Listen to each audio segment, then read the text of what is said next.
그리고 사실 이번 사태의 핵심이 김건희 리스크인데 이게 윤석열 대통령과 한동훈 비대위원장 사이에 약간 어긋난 게 인식 차이인 것 같아요. 이걸 어떻게 해결하느냐에 대한 인식 차이. 일단은 이제 김건희 여사의 명품백 수수 논란과 관련해서 이제 한동훈 위원장의 발언, 김경률 비대위원 발언 이런 것들이 이제 문제가 된 건데 결국 이게 문제가 돼서 사퇴 요구까지 나온 거는 결국 여기에 대통령실의 최고 실세는 김건희 여사다 이런 분석이 나오고 있는 거고요. 그래서 결국 대통령실이 김건희 여사에 대해서 계속 이렇게 성역으로만 남겨두고 무대응으로 일관 절대 우리는 지킬 수밖에 없는 사람이야 이 사람은 이렇게 나갔을 경우에 국정 운영에 어떤 영향을 미치게 될까요? 그러게요. 저도 남들이 그런 얘기할 때 윤석열 대통령 방어를 해줬습니다. 제가 개인적으로. 네. 그럴 리가 있냐. 그래도 서울법대 나오고 검사 평생 하다가 네. 공적인 삶은 산 사람인데 자기 부인한 사람을 위해서 그렇게까지 하겠느냐. 이렇게 방어를 해줬는데 네. 요즘 제 방어선이 무너졌어요. 변명의 여지가 별로 없더라고요. 네. 이번 사건으로 드러난 건 윤석열 정권의 최고 실세는 김건희 여사인 것 같다. 네. 이걸 부인할 수가 없습니다. 아마 앞으로도 윤석열 대통령은 국정의 최우선 목표가 사실상 김건희 여사 지키기 아니겠느냐 이런 네. 생각 의심이 들 정도. 서글프지만 현실이에요. 지금 네. 김건희 여사 때문에 총선 앞두고 여당 대표가 날아가게 생겼어요. 네. 잘못하면. 또 당정 관계는 막 틀어지고 있죠. 비서실장하고 여당 대표하고 막 언쟁을 하고 있는 거고요. 네. 그렇게 되면 정책에도 상당히 영향을 미칠 수밖에 없는 겁니다. 또 정부하고 여당 사람들은 지금 누가 이기는지 눈치를 살살 보고 있고요. 네.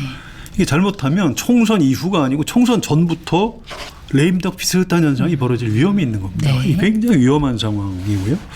본래는 이렇게까지 커질 문제가 아니었는데 윤석열 대통령하고 김건희 여사가 여기에 대해서 대응을 방어를 너무 세게 하다 보니까 뭐 호미 정도로 막을 수 있는 그런 문제를 가래로 또 지금 잘 네. 막지 못하고 있는 이런 국면으로 넘어가고 있는 것 같습니다. 네, 잘 못하면 총선 전에 레임덕이 조금씩 올 수도 있겠다. 그렇습니다. 뭐 이런 전망까지 해주셨는데, 그리고 친윤계가 사실 주장하고 있는 게 김건희 여사가 이 명품백 의혹에 대해서 사과하는 게 사실 별로 총선에 도움이 안 된다. 사과를 하든 안 하든 뭐 수도권 지지율은 안 올라갈 거고 사과하는 순간 이제 민주당이 들깨처럼 물어 뜯을 것이다 이건데 최근에 오늘 이제 뉴스 나온 걸 봐도 김건희 여사도 사과 불가론에 대해서 지인들에게 뭐 나는 사과 못한다 이런 얘기들을 하고 있다라고 하는데 실제로 사과를 하는 게 총선에 도움이 안 될 수도 있다고 보세요? 어떻게 보세요? 뭐 말도 안 되는 얘기죠. 정치를 야당만 보고 합니까?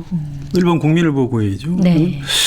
이상하게 윤석열 대통령도 그렇고 한동훈 위원장도 그렇고 이분들의 공통점이 있는데 뭐 당신들 뭐 이런 거 문제 있는 거 아니냐 이렇게 비판을 하면 민주당 때 더 있지 않냐 꼭 이렇게 방어를 해요. 네.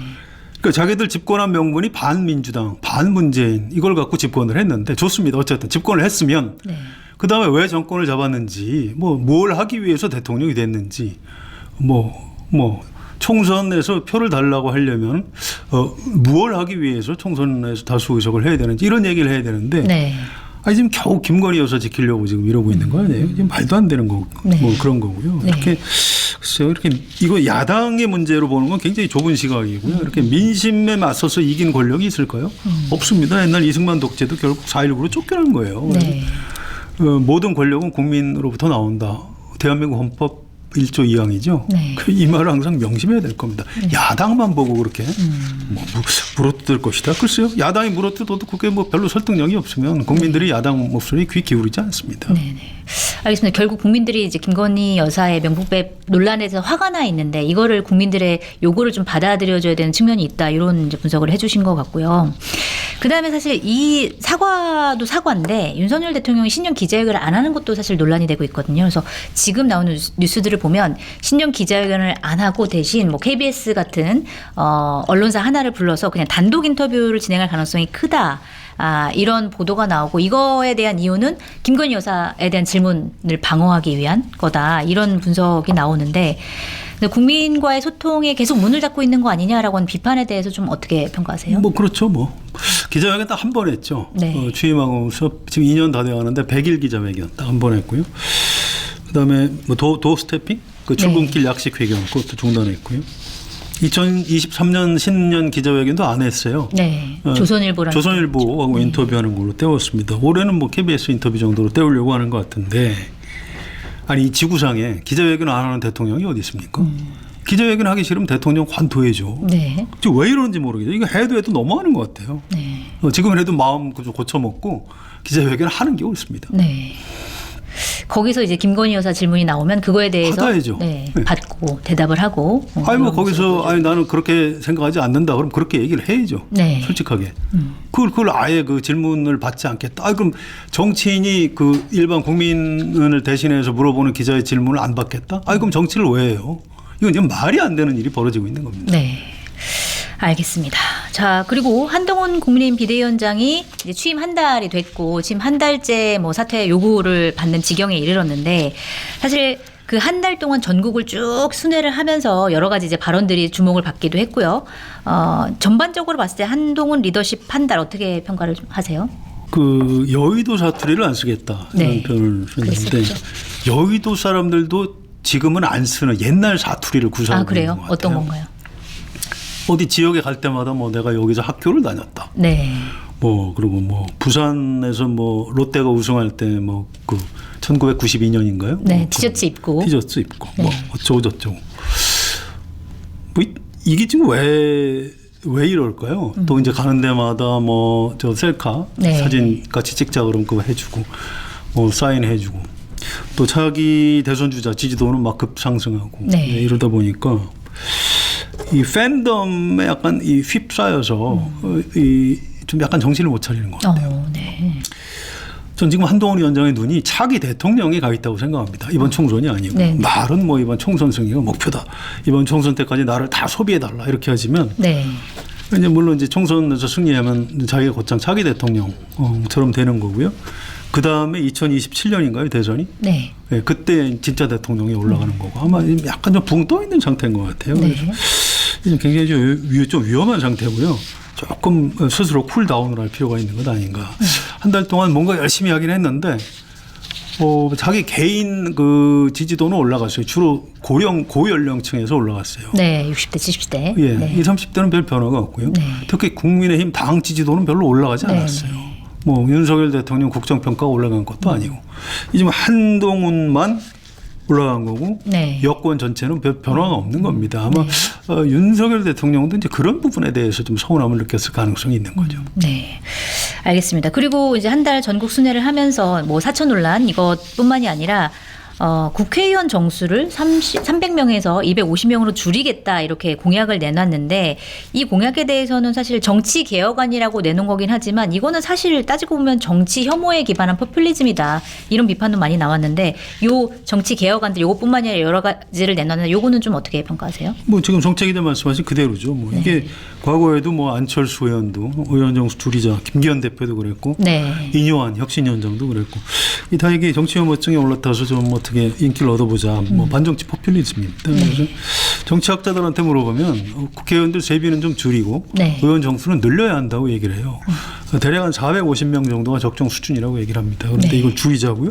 뭐 글쎄 도저히 받아들일 수 없는 좀. 네. 저도 개인적으로 의원 정수 줄이자는 얘기를 한동훈 위원장이 하는 걸 보고 어떤 한계를 딱 봤어요. 저분 수준이 딱 저기가 있구나. 네. 좀 새로운 어떤 정책적 의제를 던질 줄 알았습니다. 그런데 네. 겨우 한다는 게 반정치주의 포퓰리즘이다. 좀 굉장히 좀 실망했습니다. 알겠습니다.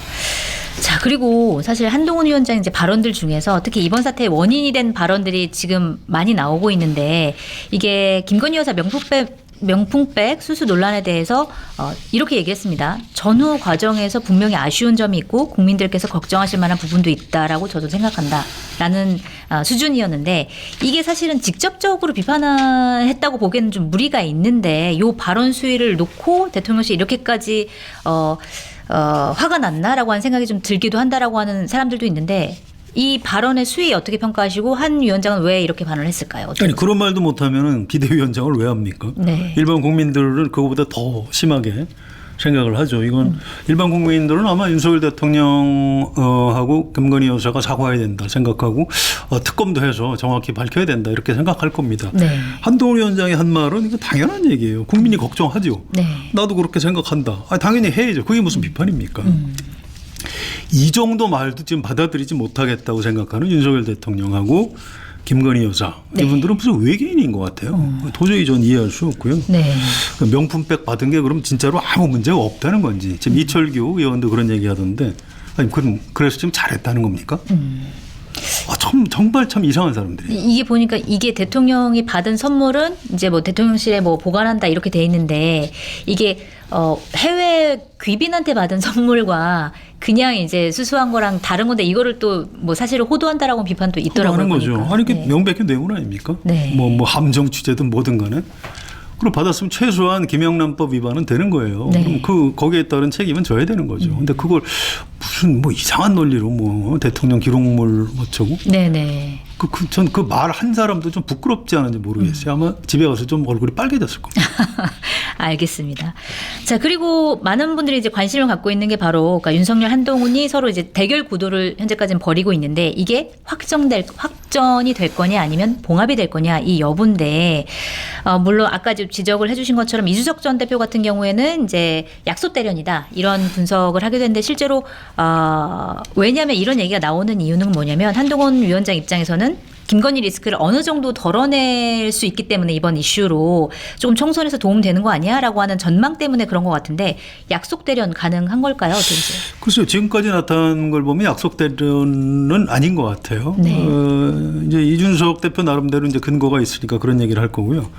또 한 가지는 이게 약속 대련이 아니고 실제 여권 내부에서 어떤 그 일종의 권력 투쟁이라고 한다면 이 개혁신당의 입지가 좀 쪼그라들 가능성이 있습니다. 사람들이 왜 개혁신당을 지지하겠습니까?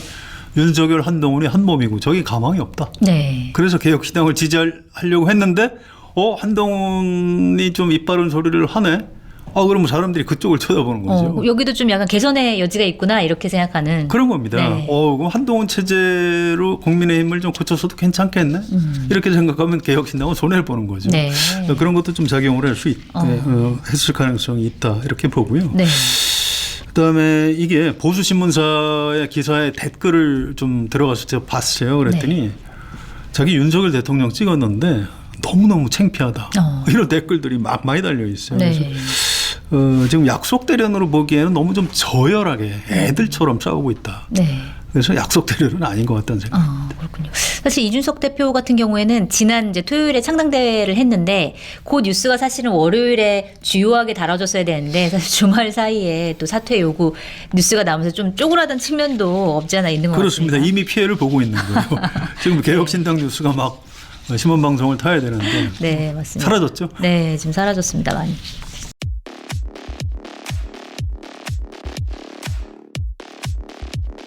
그리고 사실 이제 친윤계에서도 뭐 이런 목소리가 어느 정도 나오는 것 같긴 한데 지금 총선이 80일밖에 안 남았는데 지금 이렇게 대혼란 상황에서는 총선 어떻게 치르냐 큰일 났다라고 하는 위기감 뭐 보수 언론을 중심으로도 이제 이런 것들이 위기감이 높은데 그래서 결국 당내에서도 위기감 안 돼 우리 총선 쥐면 안 되니까 윤석열 대통령이랑 한동훈 위원장 빨리 봉합합시다 이런 목소리도 분명히 있는데 봉합할 가능성 어떻게 보세요? 네, 물론 있죠. 네. 적절히 타협하고 봉합해서 총선을 치르는 게 중요하겠죠. 그건 총선 끝난 다음에 한동훈 위원장 쫓아내야겠죠. 윤석열 대통령은 그전에도 그런 적이 있어요. 네. 이준석 그 당시 국민의힘 대표가 대선 전에 가출했었죠. 네. 그런데 이제 가서 뭐 의회총회에서 끌어안고 뭐 이렇게 하고 해서 봉합했죠. 네. 근데 그때 쌓인 한 때문에 대선 끝나고 쫓아냈죠. 네. 그리고 지방선거까지 승리로 이끈 다음에, 그 다음에 바로 쫓아냈죠. 쫓아냈죠. 네. 그렇죠. 그 사람 수법이 잘 변하는 게 아닙니다. 이번에 봉합을 해도 네. 총선 끝나고 한동훈 위원장에 대해서 쌓인 분노 가라앉지 않을 겁니다. 네. 쫓아낼 겁니다. 그걸 한동훈 위원장이 모를까요? 아는 겁니다. 네. 그래서 지금 이 국면에서 적절하게 내 무릎 꿇고 들어가면 내가 이준석처럼 죽는다 이렇게 생각할 수가 있어요. 네. 그래서 이 봉합이 생각보다 쉽게 되지 않을 가능성이 있다. 좀 두고 봐야 알겠습니다만 일시적인 봉합이 돼도 이게 진짜 그 타협이 이루어진 거라고 보기 어려운 네. 이 잠복된 상태로 갈등이 잠복된 된 상태로 좀 더 갈 가능성이 있는 것 같습니다. 네, 그리고 실제로 갈등이 잠복돼 있으면서 겉으로는 봉합인 것처럼 보이지만 사실은 긴장 관계를 굉장히 모호하게 유지하면서 총선까지 치를 수도 있다 이런 전망이 이제 나오는데 그러면 이렇게 되든 뭐 봉합하든 아니면 확전으로 가든 이번 사태가 총선에서 얼마만큼의 영향을 미치게 될까요? 글쎄요, 저는 총선에 미치는 영향은 좀 제한적일 걸로 봅니다. 이게 네. 지금 이 난리가 났는데도 최근 여론조사를 보시면 정당 지지도는 별 차이가 없어요. 크게 변화가 없습니다. 이게 왜 그러냐면 국민의힘 지지층이나 민주당 지지층 이미 결집돼 있는 겁니다. 네. 그리고 중도층은 관망하고 있는 거예요. 여야 모두 다 이번 총선 기본 전략이 우리를 고정적으로 지지하는 층을 최대한 투표장에 끌고 나가서 집토끼를 동원한 선거, 네. 집토끼 전략이죠. 네네. 그렇게 해서 이길 수 있다 이렇게 생각하는 것 같아요. 그래서 어떤 중도층을 향한 캠페인보다는 상대 정당에 대한 어떤 분노, 혐오 이걸 이제 극대화하려는 생각인 것 같고요. 네. 그래서 김건희 여사를 둘러싼 윤석열 대통령하고 한동훈 위원장 갈등 이것도 선거에 영향은 물론 있을 겁니다. 그런데 이게 결정적인 변수가 될 것 같지는 않다 이런 생각이고요. 제가 우리 방송 시작할 때 총선 때까지 롤러코스터 한 서너 번 타야 된다고 했는데 네. 이제 한 2개쯤 탔나요? 아, 2개쯤 탔나요? 네, 좀 더 남은 것 같습니다. 그래서 네. 선거에 미치는 영향은 아직은 이게 치명적이라고 보기는 어려울 것 같습니다. 네. 알겠습니다. 자, 오늘 말씀 여기까지 들으려고 하는데요. 혹시 덧붙일 말씀 있으실까요? 이번 사건은 본질적으로 권력 투쟁이에요. 네. 그 승부가 쉽게 나지 않을 수도 있습니다. 권력 투쟁은 어느 한쪽이 승리하지 않으면 쉽게 끝나지가 않습니다. 옛날 말에 뭐 하늘에 2개의 태양은 존재할 수 없다. 그런 말이 있고요. 지금 현재 권력하고 미래 권력이 충돌하는 거고 제가 이렇게 말을 심하게 해도 될지 모르겠는데 심하게 해주셔도 됩니다. 뭐 이상하게 오늘 좀 화가 잘 안 가라앉네요. 내가 왕이다 이렇게 생각하는 윤석열 대통령 네. 또 내가 다음 왕이다 이렇게 생각하는 한동훈 위원장이 지금 충돌하고 있는 것 아닌가 이런 생각이 듭니다. 이게 정치인 대 정치인의 대결은 아니에요. 정치인들은 이렇게까지 수준 낮게 싸우지는 않습니다. 정치인들은 최소한의 품격이라는 게 있어요. 네. 그렇게 평생 치열하게 싸웠던 김영삼, 김대중 대통령도 최소한의 금도와 품격은 지켜가면서 싸웠고요. 네. 이명박, 박근혜 대통령도 최소한의 금도는 지켜가면서 싸웠습니다. 이런 적은 단 한 번도 없어요. 이거는 정치 권력 투쟁이 아니고 비대해진 검찰 권력을 한번 장악해 봤던 전직 검찰총장과 전직 법무부 장관의 네. 대결이라고 봅니다. 그러니까 쉽게 얘기해서 칼잡이들의 싸움인 거죠. 네. 그래서 좀 심하게 표현한다면 윤석열 칼잡이와 한동훈 칼잡이 옛날에 네. 상사와 부하 관계였던 두 네. 사람의 지금 진검승부가 벌어지고 있다. 무시무시하네요. 매우 비극적이지만 현실이다. 네. 이렇게 말씀드릴 수밖에 없을 것 같습니다. 답답합니다. 네. 정치인의 싸움이 아니라 칼잡이들의 싸움이다.